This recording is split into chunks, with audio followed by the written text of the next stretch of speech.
Hey guys, George T from The Wagon here. Today, we're going to be doing something that is probably the most popular upgrade that you can do to a VW split window bus that everybody wants. I don't care if you're stock or modified, and that is the front safari window. Today we'll be installing a Creative Engineering kit out of the UK. We'll be putting it into a 67 Deluxe split window bus. Here's a quick breakdown of the tools we're going to use for installation. You got a 3mm Allen. If you just have a regular Allen wrench, it'll work just fine. Gave you a couple options there. This is on a socket drive. Definitely need a good punch. You're going to be drilling a lot of holes. You need something to mark your holes with. I use Scribe Zen Sharpie markers. You're going to need an 8mm nut driver and a really good screwdriver. A drill, multiple drill bits, 2mm, 2.5mm, and a 13/64. If you're an old man like me, you're going to need some extra help. A couple grinders for cleaning areas before you weld, and also cutting down your welds. Some sort of flashlight. Clamps, a variety of them. You're going to need them. Knipex, if you know, you know. I mean, they're the best plier out there. Some weld-through primer, some tape for protecting areas. If you're working on a finished car, you're going to need a lot more masking and prep work than you're going to see in this video. So be aware of that. Those are the tools we're using. Obviously, you'll need a welder. You can screw them in. I would not screw them in. If you can't weld, get a friend who can weld and weld them in. Be aware welding and splatter will destroy glass. CE recommends you install these unglazed, meaning that there is no window in these frames right now. Nothing. You'll start by removing your windows and old weather stripping. You also want to check condition at this point and see if there's any rust repair that needs to be done before you jump into this install. I lay out all my parts and pieces before I start any installation and check inventory against the content page to make sure that all parts are present and accounted for. This Creative Engineering kit, the hinges are separate than most other Safaris have them permanently attached to the window frames. Everything is here, so we'll get started on this one. We'll start by putting the window frame into the window opening. You're going to want to mark your front center on the hinge and then open it up. You're going to place the rear of the piano hinge to the back lip of the window and then mark all of your openings, making sure that everything is really nice and centered. The more time you take to get this right, the better install you're going to have. Now that we've got the holes marked where we need to drill, I'm going to take a punch and I'm going to mark the exact center of those holes. The holes in the piano hinge are oblong for a reason. They will allow you adjustment left to right to make sure your window frame is centered in the opening. Now we're going to drill all the holes. I start with a 2mm drill bit and then we're going to step it up to a 2.5mm drill bit so the mounting screws can easily go into the sheet metal with some resistance to still hold the window in place. So you'll see when I make the punch in the center, I have full adjustment left and right. The exterior frame is now in there. Once you get it centered left to right, and this is a 67, so there you can see it has the pocket for the hinge, which in turn makes it go even higher at the bottom. That's good for the design. You see, we have a mark, drill, and right now I just got two of them holding it in place for a test fit. Now we're going to repeat the same process on the other window, and here's a little different angle of doing that punching and drilling. So you can see really taking the time to make sure that they are centered, doing the two steps, a 2mm with a 2.5mm bit to follow. Once that window frame comes into screen, you'll see how much adjustment I actually have on that piano hinge. I have a good 1/8 inch left or right if needed.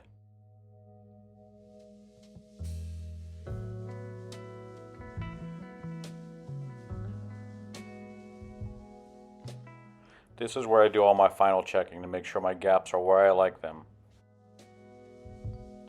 Frames are mounted to the body with the piano hinge along the top. We now have to put in our 3 pivot points that hold it up when you're driving like that. Next we'll be installing our side supports, our center pivot points that get welded to the body, and our latches to the window frames and our dash tabs. With the Creative Engineerings, you do have to bolt on the vertical supports that hold the windows up. It's a pretty easy process. Most other Safaris, Wolfgang, Izzy's, and whatnot, they already have the vertical support riveted to it. We are going to be welding in our support tabs. So before I actually take it up there to do it, I'm going to drill 2 holes in that allow me to plug weld to the pillar. I just think it looks a little cleaner if you plug weld in there. Sometimes I do follow up with a stitch on the verticals if I'm feeling froggy. So we started the process here. We are drilling 2 holes in our sides and 3 in the center. We'll be finishing with a 1/4 inch drill bit, but start with the 2mm, work your way up to the 3/16 bit, and then finish with the 1/4 inch bit. That should give you the proper size to plug weld these into the pillars.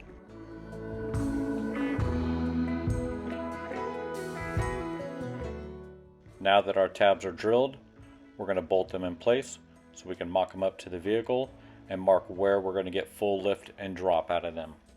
I ended up putting this on the inside there because the gap was just too far from that bracket there. As you can see, what I've done is I just basically clamp it into place once I have it where I want it. Here's a pretty important thing to take note of. Leave the gap here. The weather strip is a pinch weld. It's got to fit somewhere. If you butt that directly up against the window frame, it's going to be a problem. So leave a gap for your weather strip. Sometimes I'll take scraps of it and put it behind it to make sure I have enough space, but I know I've got enough space there. And it lines up.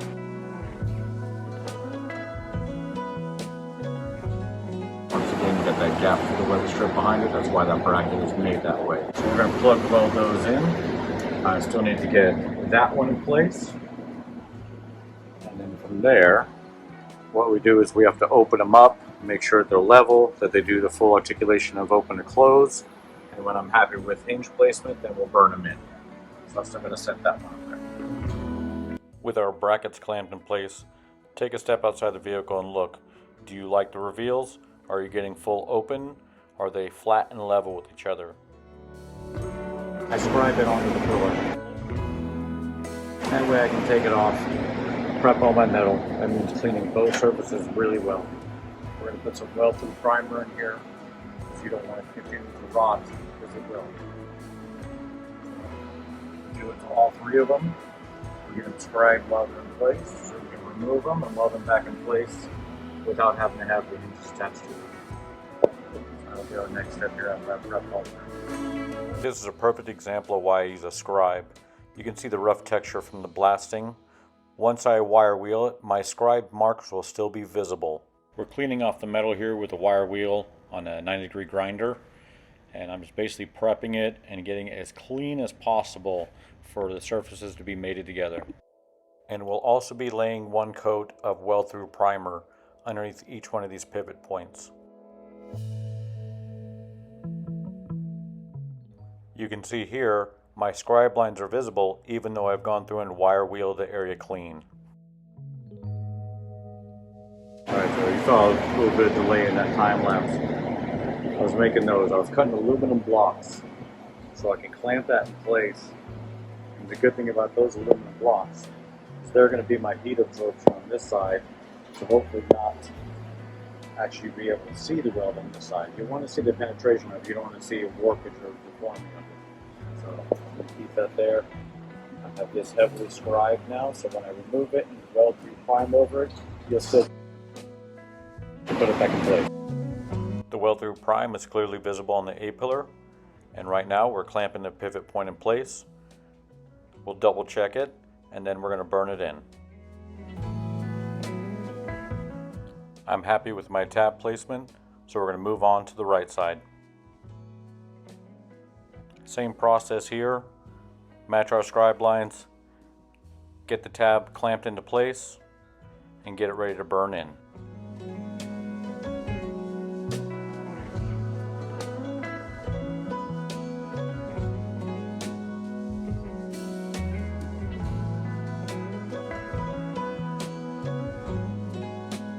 I've got both of my outer supports prepped and ready to weld in.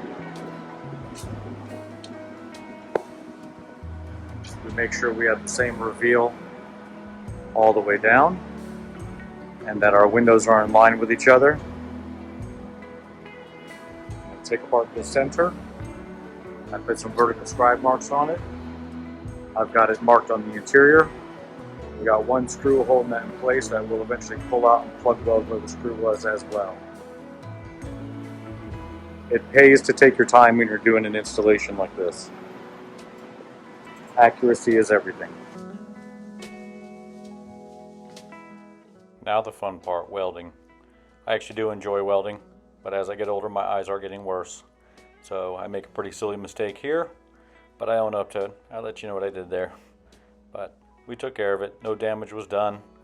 A little bit of extra grinding on the way out made it work.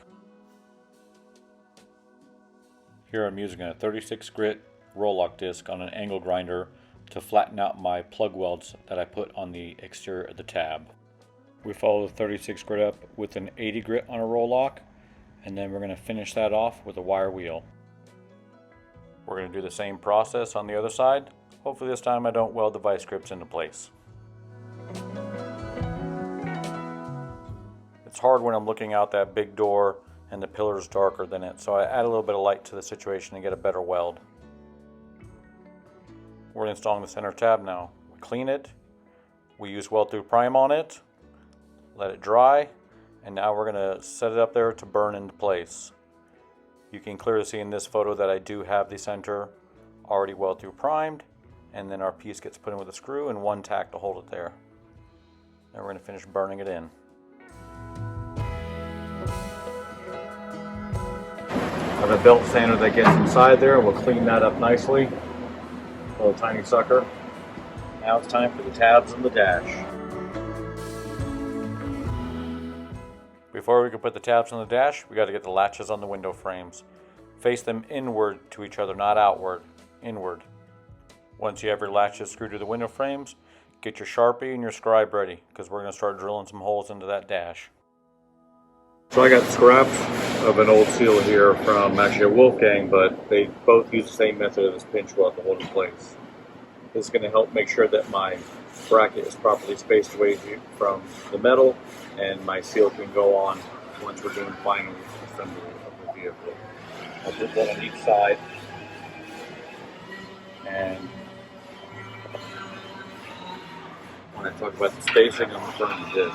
So it makes it to where this can go all the way up against like it's supposed to, and it's not going to interfere with the installation of that seal later on. So in this, I'm using the latch on the window frame to tell me where the tab should be on the dash. You want the tab centered on the window latch, which it's pretty easy to do because there's a button right on it that shows you where center is. So when you mark your tab, you want to make sure that you're centered to the window latch.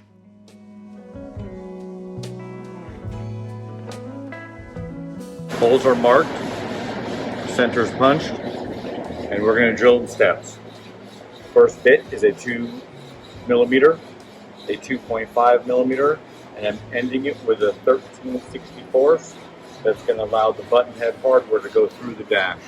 If you are going to stop and use tech screws, you'd stop at this secondary bit of the 2.5, and you'd be using a dash 6 sheet metal screw if you're going to put them in that way. I like the way that CE gives you a button head and nylock to hold those in place. A little harder to install, obviously, because you need a tool underneath, but I like the quality of it better. But I do it in steps, slow and steady, to make sure that accuracy is there for your hole.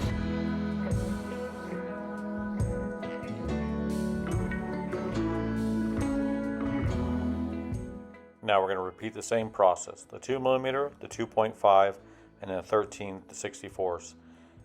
And this is going to give us the hole needed for the M5 hardware. When you are using a direct bolt-in, you want to make sure that you get it very accurate. So you don't have to put a bigger hole in one of them and move the thing left or right to get both holes to go from tab to dashboard. So you see I punched it. I try to get as centered as possible when I punch it. And then we step it out and drill it. And there it is, our 13/64 hole. And you see here my M5 hardware goes nicely in and out of it, good and snug. With our holes drilled, we can bolt our tabs into place and double check they are centered on our latches, and that looks really good. So by now our window frames are bolted in, our latches are attached, our tabs are in place, and our pivots are welded in. We're really close to done, and I'm really happy with how everything's turning out. Looks really good in here. And out here. We got good reveals everywhere. So I don't have any wipers to contend with. The kit does come with the dropouts for the wiper. They're pretty self-explanatory upon install.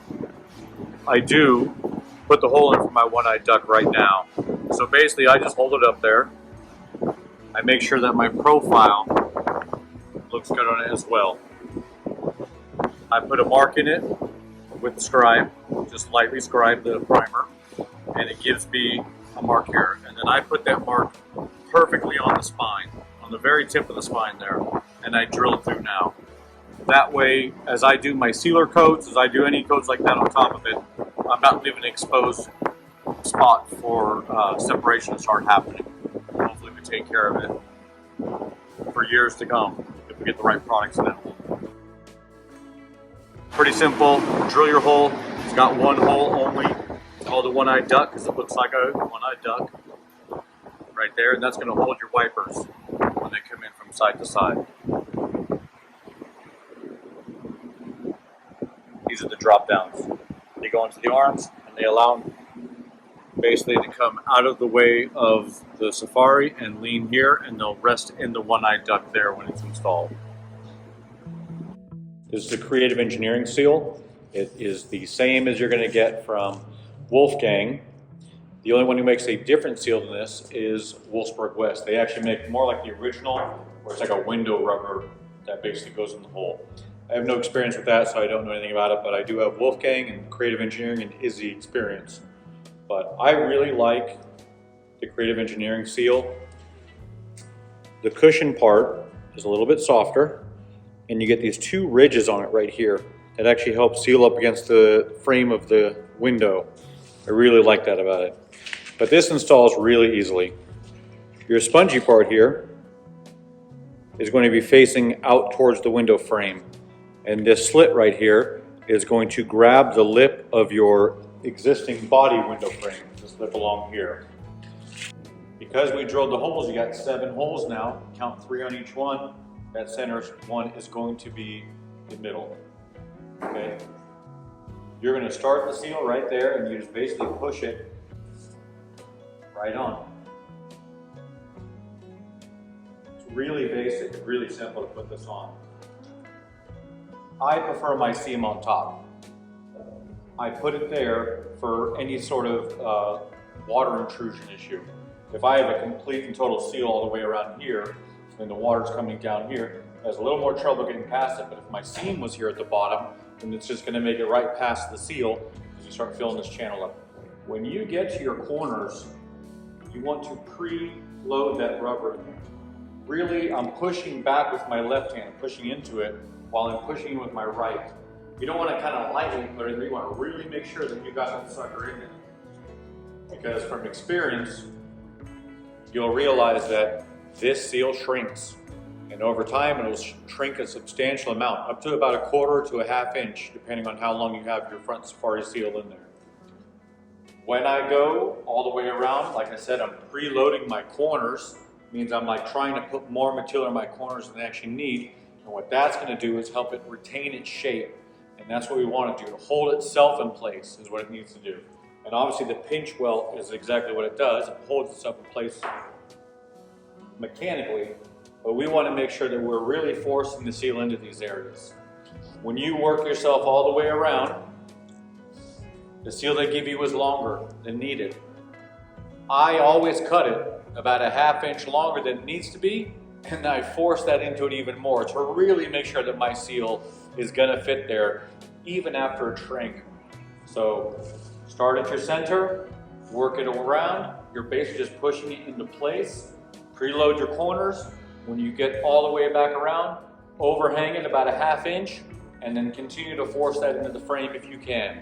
Okay, if you need to, cut it closer, but I prefer to cut a little bit big and force it into the frame, because you will see in time it will shrink. You can see that it just slips over this existing lip that held the other window in place. And if you need assistance on your corners to get them in there, you know, sometimes I have a dead blow like this and I definitely don't hit the car, but it's got a nice curve for it to where I can push that sucker into there. If you have something like that and you need that assistance, you shouldn't. It's not that tight of a fit, but sometimes I've had pinch welding that's been smashed in the box or something. It's a little more difficult to work with. So that right there is a prime example of the shrinking that I'm talking about. You can see now that it's got an 1/8 inch gap, and these were installed preloaded onto my bus, and they still have a gap. If we go around to my back window, that one's, I did a super poor job installing that because this one shrank big time. You can see a big gap there. And then if you look at this corner over here, look how far that's pulled away from there. It's insane how much shrinkage this freaking thing gets. It's unbelievable. So that's why I stress the importance of preloading it and cutting it bigger than it needs to be. So our split bus Safari window install is complete. I appreciate you watching the video today. If you have any questions, leave them in the comments. I'll try and get back to you as soon as possible. I'm going to start putting out some air-cooled VW content, so make sure you hit that notification button and you'll be made aware when I make the next videos. Thanks a lot, and I hope you have fun cruising your bus with your Safari windows. Also, if there's any content that you'd like to see, leave a suggestion in the comments below.